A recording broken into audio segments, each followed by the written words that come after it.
तो अमेरिकी financial market से आई ये खबर परेशान करने वाली है और हमारी आज की चर्चा का फोकस इसी पर है कि जॉब मार्केट पर इसका कैसा असर पड़ेगा। क्या है ऐसे हालात निपटने के लिए भारतीय आईटी कंपनियों के पास कोई प्लान? जिन लोगों ने आईटी सेक्टर में निवेश कर रखा है उनके लिए क्या स्ट्रैटेजी होनी चाहिए? सभी सवालों के जवाब लेंगे विस्तार से। हमारे साथ खास मेहमान भी यहाँ पर जुड़ गए हैं जो इस मुद्दे पर अपनी अपनी राय रखेंगे और पूरा मामला हमें यहाँ समझाएंगे। हमारे साथ Omkar Tangsale, senior research analyst Axis Securities हैं।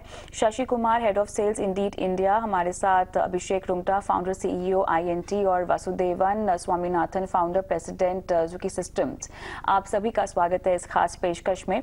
तो सबसे पहले तो जो बातें समझ में आ रही हैं, और ओमकार आप ही से पहला सवाल लेना चाहूंगी क्योंकि पूरा मामला हमें पहले समझाना है दर्शकों को कि ये बातें क्यों सामने आ रही है, ये परेशानी, ये दिक्कत, ये चिंता क्यों सामने आती हुई दिखाई दे रही है। जिस तरह से हम देख रहे हैं कि इन्फ्लेशन एक बहुत बड़ा मुद्दा बन गया है। अगर हम विदेशी इकोनॉमीज की बात करें, यूरोजोन पूरी तरह से रिसेशन की चपेट में आता हुआ दिखाई दे रहा है। जिस तरह से तमाम तरह की चीजें वहां पे स्लो डाउन की चपेट में है। मुझे ये समझाए कि इन सब का ताल्लुक हमारे देश की आईटी कंपनियों से कैसा है और किस तरह से इम्पैक्ट पड़ रहा है? ओमकार जी, मेजॉरिटी ऑफ द बिजनेस है यूएस एंड यूरोप जोन में से जो कि आईटी स्पेंडिंग करते हैं, ऑटोमेशन स्पेंड करते हैं एंड उनको सर्विस प्रोवाइड करते हैं यहाँ के IT services companies like TCS, Infosys, Exceltech and बहुत ज्यादा जो कि उनके डेटा मैनेज करने में, सिस्टम ड्रिवन करने में, system automation and operation automation करने में काम आते हैं। अभी जब भी उधर इन्फ्लेशन बढ़ रहा है तो economy is likely to be under pressure and to control the inflation the Federal Reserve and the central bank of their particular geography has taken the steps to mull out the inflation and started increasing the interest rates or the primary rates like repo rates and all. तो ये जब control होता है तो inflation control करने economy slow down के तरफ जा सकती है बिकॉज आपका एक liquidity will likely to pull up from the market. तो इसका इम्पैक्ट ये होगा कि जितने भी बिजनेसेस है, not only from the BFSI but manufacturing, retail and other sectors have likely to impacted because the consumption going to be low. Consumption low हो जाएगा, उसका एक इफेक्ट आता है कि उसका जो रेवेन्यू जनरेशन है, रेवेन्यू ग्रोथ मोमेंटम है दीज कंपनीज का will likely to impact on negative side.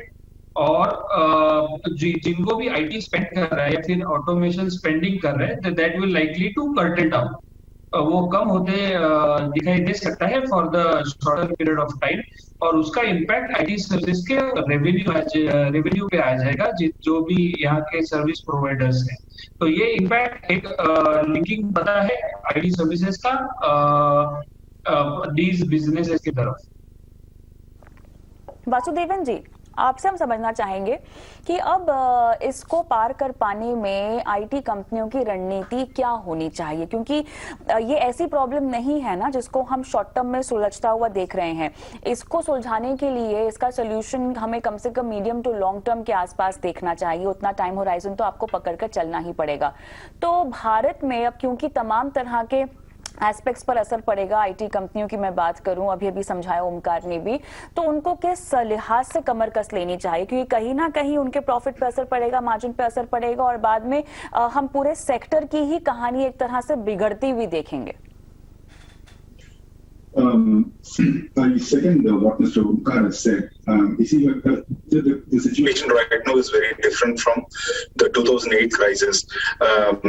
Up to a lot of companies have invested in digital transformation, and banking in particular has been becoming very savvy in terms of digital.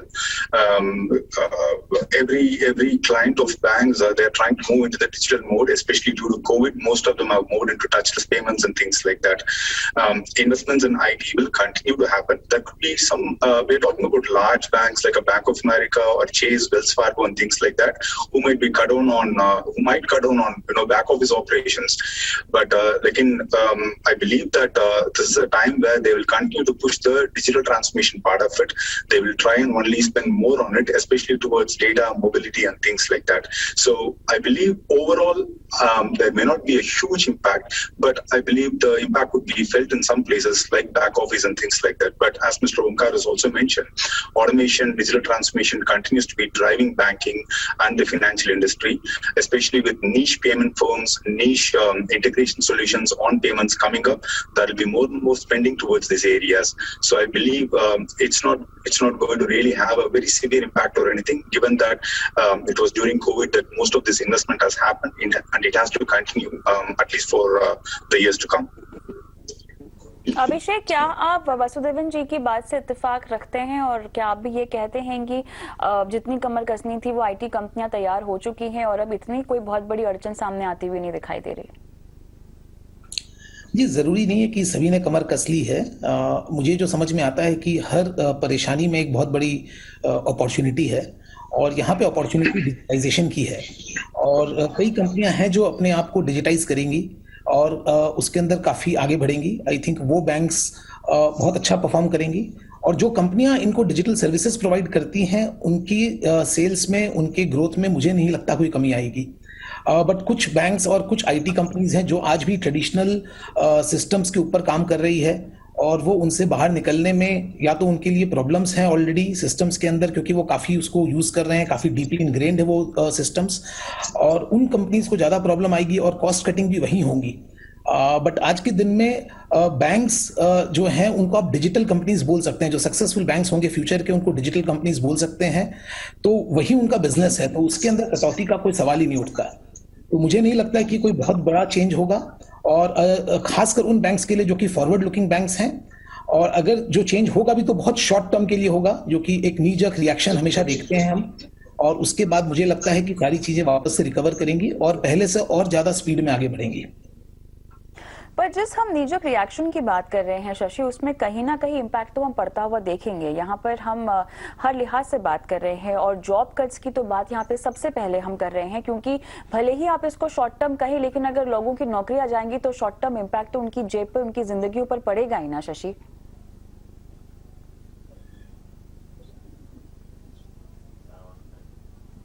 आप mute पर हैं शायद।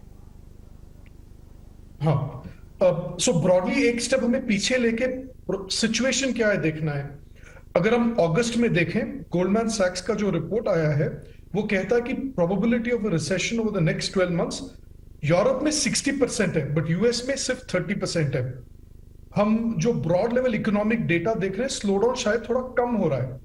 और अगर हम jobs, overall jobs creation का जो अगस्त का इंडीड प्लेटफॉर्म का डेटा देखें, we are 60% over Feb 2020। Feb 2020 में हम पैंडेमिक एंटर किए, एंड ऑफ फेब 2020 में, तब से अब का we have seen a growth of 60% in jobs creation.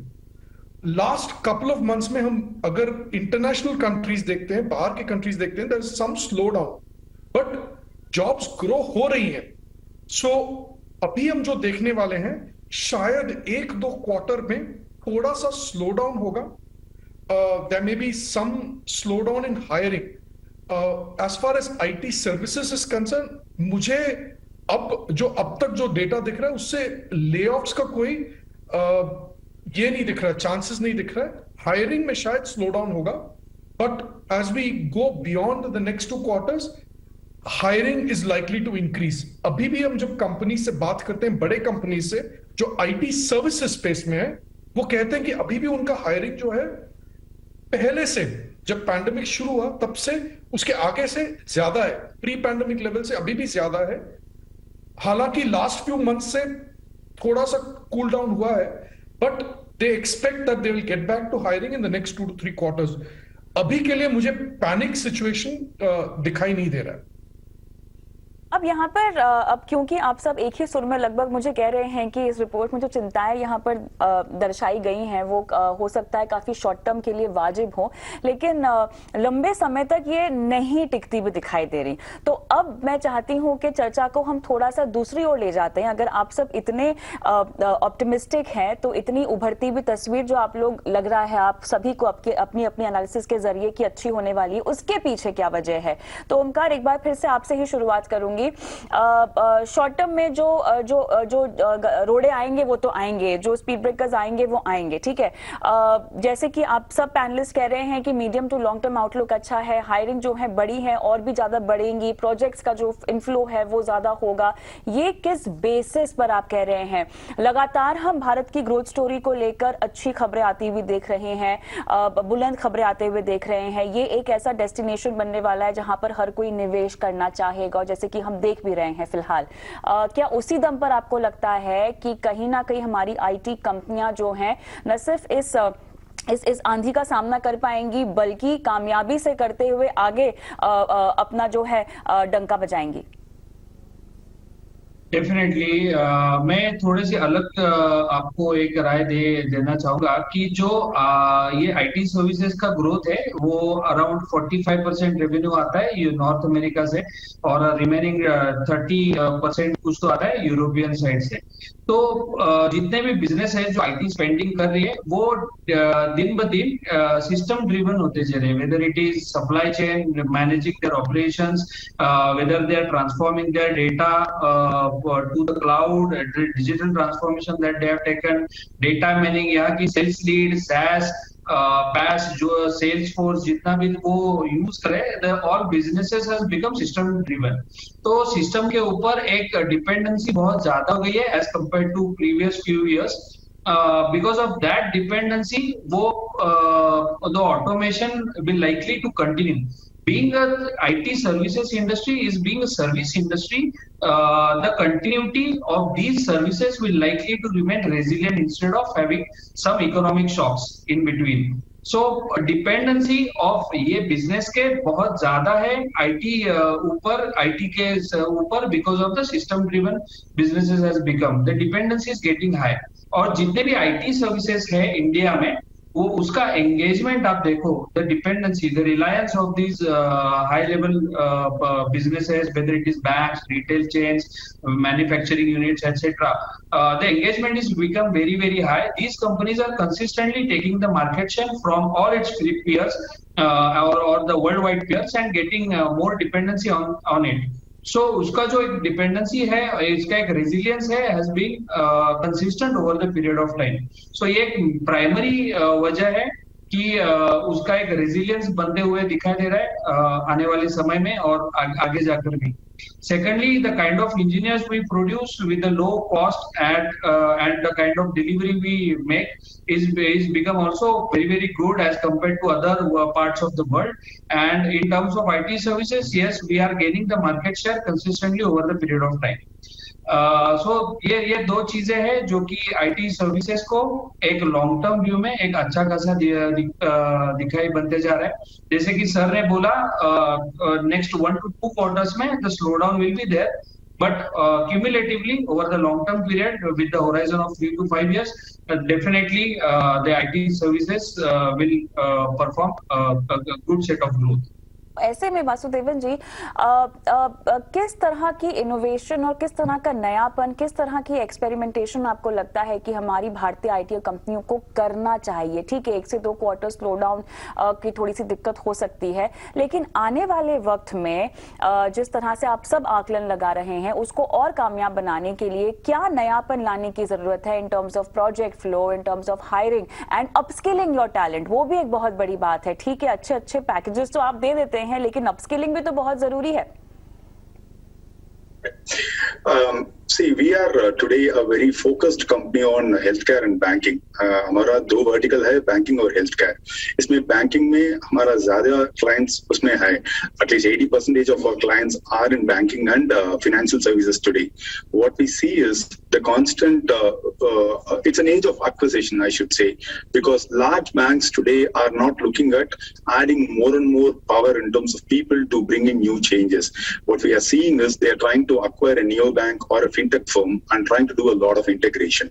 So what that means to upskilling and talent development is we are seeing that data is playing a very centric role or a critical role in terms of what banks do for their clients. Now, If you are a savings customer today, what more can I offer you? Based on your spending pattern, I would like to present you with some thoughts in terms of if you can curb a little bit of spending on your restaurants, maybe you can put it in mutual funds. That's the kind of predictive churn analysis that banks and other financial institutions are doing. And in order to do that, data is going to play a very critical role. And data, when I talk about data, it's a long journey, right? You start off right from simple things like cleaning data, and then data mein to integrity chahiye.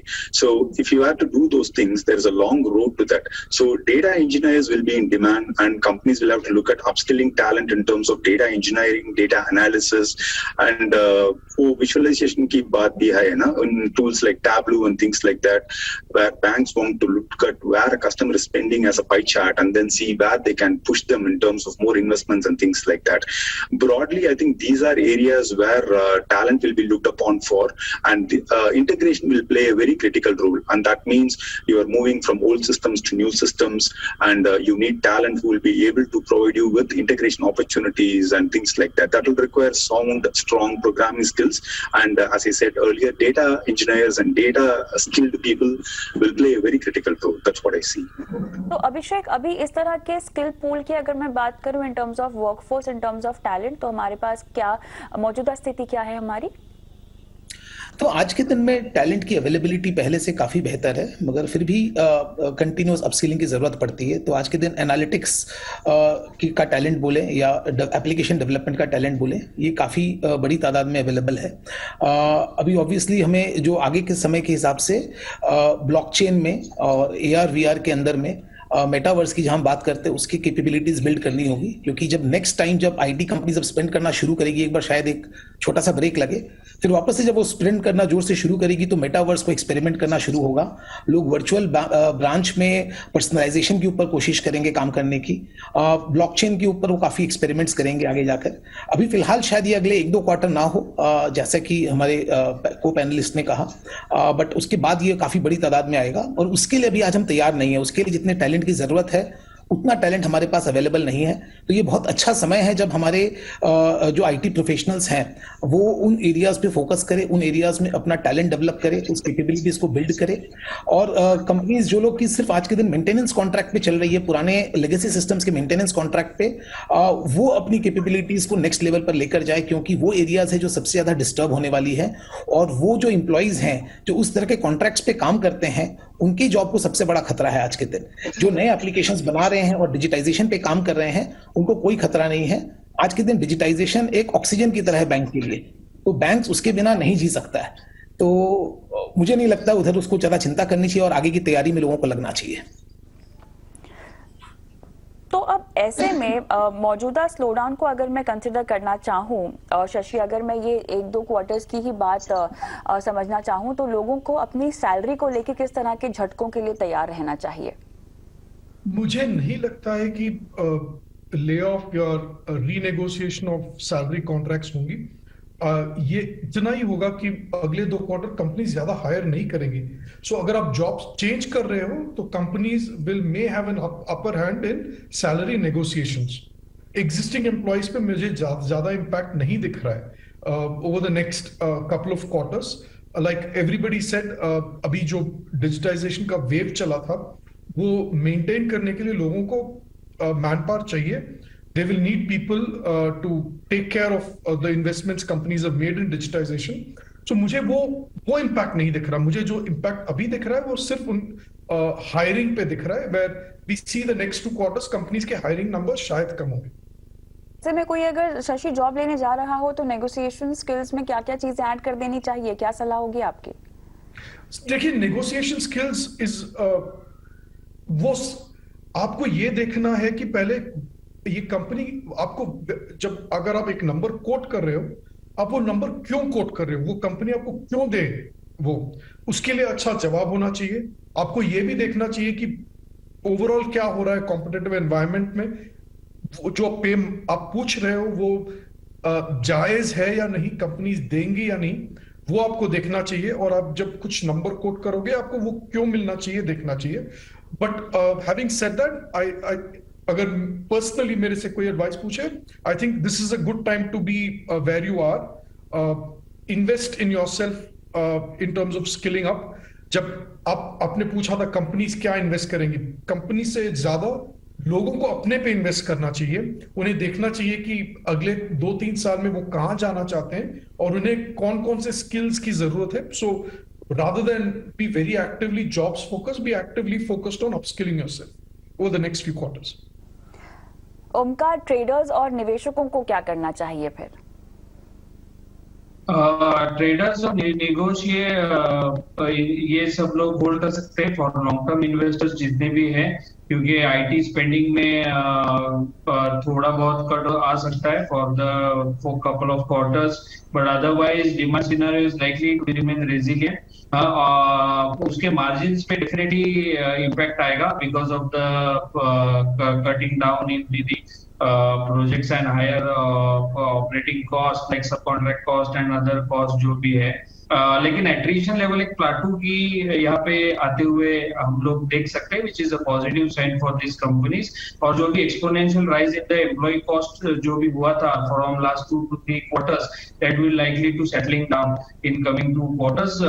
But otherwise, if you can ask me for the long term investors, definitely one should hold on the stock because of the demand scenario is likely to remain resilient. Yes. नया निवेश, नया पैसा लगाने का अभी मौका है कि थोड़ा सा और रुक जाना चाहिए? I think one should stay for the fresh positions and वो एक थोड़े समय में, क्योंकि जैसे इन्फ्लेशन कंट्रोल में आता जाएगा या इकोनॉमी डेवलपमेंट आती जाएगी, with that you can take the position in accordance with the situation of the global economies. चलिए, तो यहाँ पर फिलहाल कुछ तिमाहियों के लिए ही सही, लेकिन आईटी सेक्टर की तस्वीर कुछ खास नहीं दिखाई दे रही है। लेकिन अगर आप थोड़ा सा मीडियम या लॉन्ग टर्म आउटलुक रखकर चलें तो न सिर्फ अगर आप आईटी सेक्टर में नौकरी करते हैं तो आपके लिए तरक्की की कहानी आगे बढ़ रही है, बल्कि अगर आप एक ट्रेडर हैं, निवेशक हैं, तब भी आपके लिए आपका निवेश बम्पर मुनाफा कमा कर देगा। बहुत बहुत धन्यवाद आप सभी का इस खास पेशकश में शामिल होने के लिए। मुझे भी इजाजत दें। आज कंज्यूमर स्किल में इतना ही। नमस्कार।